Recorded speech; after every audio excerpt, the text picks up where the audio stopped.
L'honneur d'être là aujourd'hui devant vous pour y avoir été bien évidemment autorisé par M. le procureur général pour vous entretenir de quelques affaires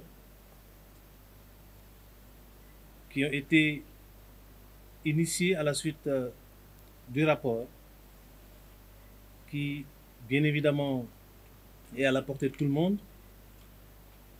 Des affaires qui ont été prises en charge bien avant ma prise de service au parquet de Dakar le 26 août 2024, parce que c'est à cette date exactement que j'ai pris service à la tête du parquet de Dakar.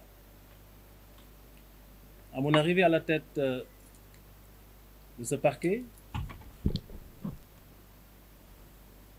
j'ai fait la situation des affaires pendantes et tous les rapports Covid, comme on le dit souvent, avaient déjà été transmis à M. le procureur général pour étude, exploitation. Bien évidemment, l'exploitation a pu être l'occasion pour les acteurs judiciaires que nous sommes de déceler un certain nombre de manquements imputables à plusieurs personnes qui, au détour des honorables responsabilités qui leur ont été confiées, ont choisi d'arpenter les sentiers parfois sinueux d'une certaine délinquance, pour certains seulement, on y reviendra, et perpétrer un certain nombre de faits, tous caractéristiques d'infraction à la loi pénale et préjudiciables bien évidemment aux intérêts de l'État.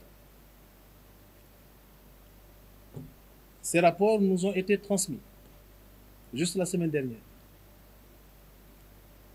Et après leur réception, et c'était naturellement la première fois que j'entrais en contact avec ce rapport Covid qui avait fini d'épingler un certain nombre de personnalités, mes services, et c'est l'occasion bien évidemment de rendre hommage à mes substituts, mes collaborateurs, se sont mis à pied d'œuvre pour approfondir l'exploitation, élargir les investigations et identifier les personnes qui seraient susceptibles d'être installées dans des procédures judiciaires comme auteurs, co-auteurs, complices et éventuellement receleurs des nombreux actes de prévarication qui ont été perpétrés à l'occasion de la gestion de ces fonds Covid. Bien évidemment, le travail n'a pas été difficile. Nous avons pu identifier un certain nombre d'auteurs avec des faits précis. Quand je dis auteur, bien évidemment, c'est une assertion qui n'entend pas le principe de la présomption d'innocence. Il faut qu'on soit clair sur ça.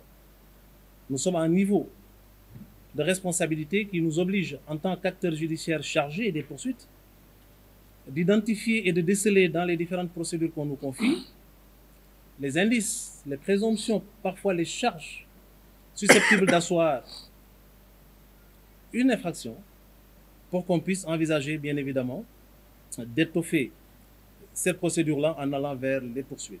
Donc jusque-là, les éléments qu'on a pu collecter, rassembler dans le cadre des enquêtes qui ont été menées et du travail d'exploitation qui a été fait au niveau du parquet de Dakar, cette approche a été pour nous l'occasion, bien évidemment, de cerner les contours de toute cette affaire de façon générale.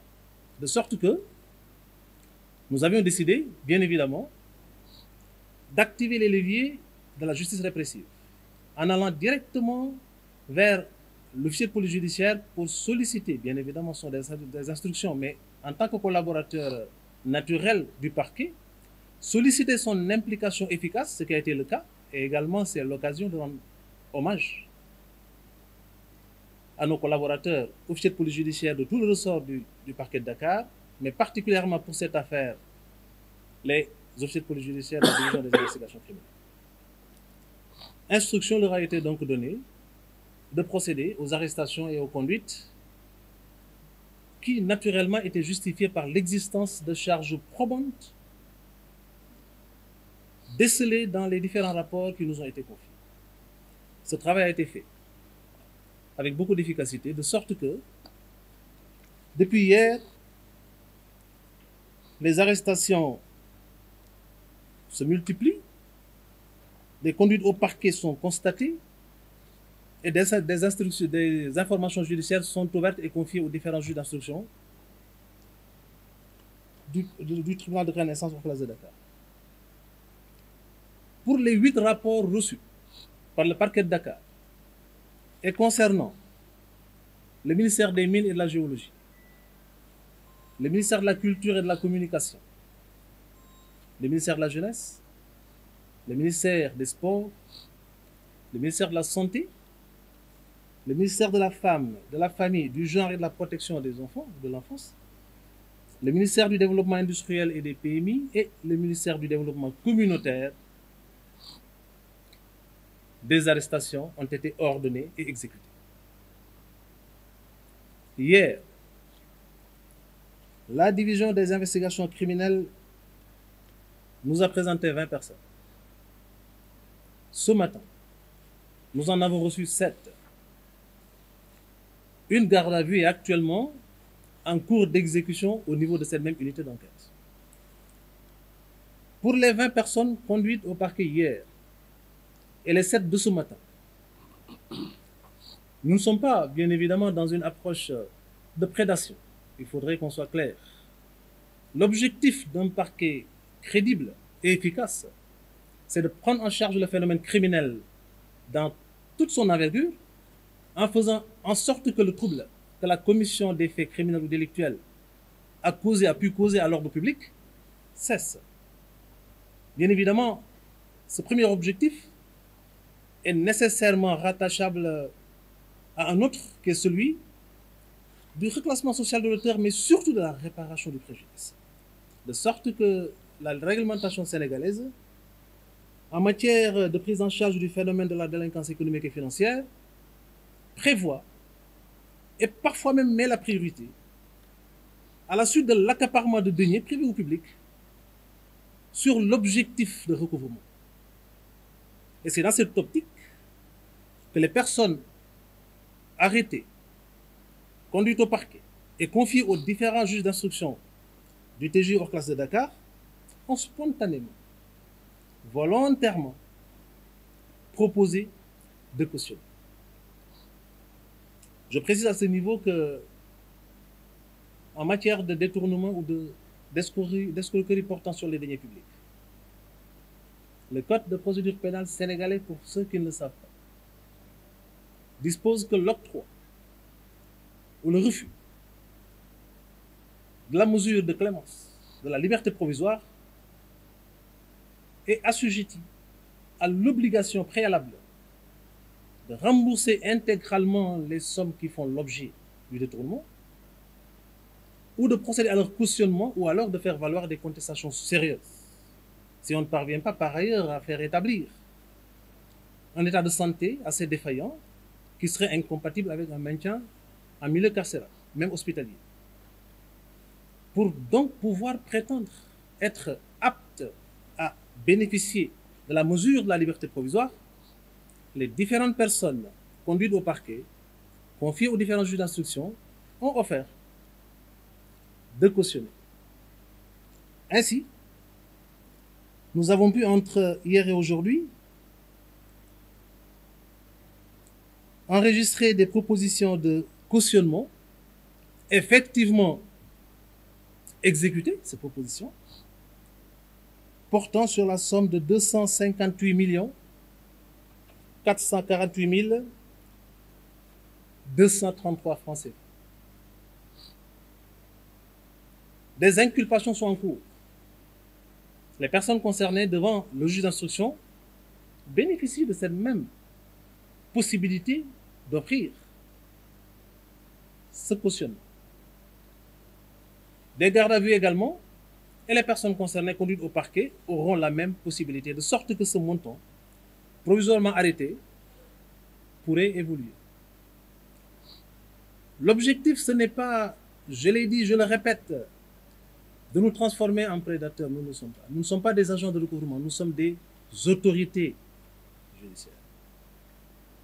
Quand la loi aménage une porte de sortie pour des personnes poursuivies, qui sont toujours couvertes du sceau de la présomption d'innocence, cette contestation, si elle n'est pas suffisamment articulée pour pouvoir caractériser les contestations sérieuses, doit nécessairement être accompagnée d'un cautionnement. C'est donc de l'argent qui est actuellement déposé au niveau de la caisse de dépôt et de consignation. Et à l'issue de la procédure, si les juridictions seront amenées à établir une responsabilité pénale et à s'engager dans un processus de déclaration de culpabilité, bien évidemment, ce sont des sommes qui reviendront au peuple sénégalais, qui avait souffert pour mobiliser ces maigres ressources et accompagner le processus de lutte contre le fléau du Covid-19. Si par contre ce principe de la présomption d'innocence consacré par les textes est validé plus tard par les juridictions de jugement, naturellement, les demandes de restitution pourront être adressées aux différentes autorités judiciaires concernées. Pour résumer et conclure sur ce point, considérez qu'entre hier et aujourd'hui, la division des investigations criminelles a conduit au parquet de Dakar, sur instruction de M. le procureur de la République de Dakar, 27 personnes. La plupart d'entre elles ont proposé de consigner et elles l'ont fait parce que les magistrats instructeurs ont accédé à leur demande. De sorte qu'entre hier et aujourd'hui, nous avons pu recouvrer la somme de 258 448 233 francs CFA. Les enquêtes se poursuivent. Ces 8 rapports sont toujours en cours d'exploitation. Toutes les responsabilités seront situées. Toutes les pistes d'investigation seront exploitées et toutes les niches seront, bien évidemment, dépoussiérées pour qu'on puisse en définitive identifier tous les niveaux de responsabilité et tous les intervenants dans cette chaîne de prévarication pour qu'on puisse accompagner le peuple sénégalais dans cet élan de lutte contre le fléau, bien évidemment, de la délinquance économique et financière. Je vous remercie de vous gërëm ci teewaay bi.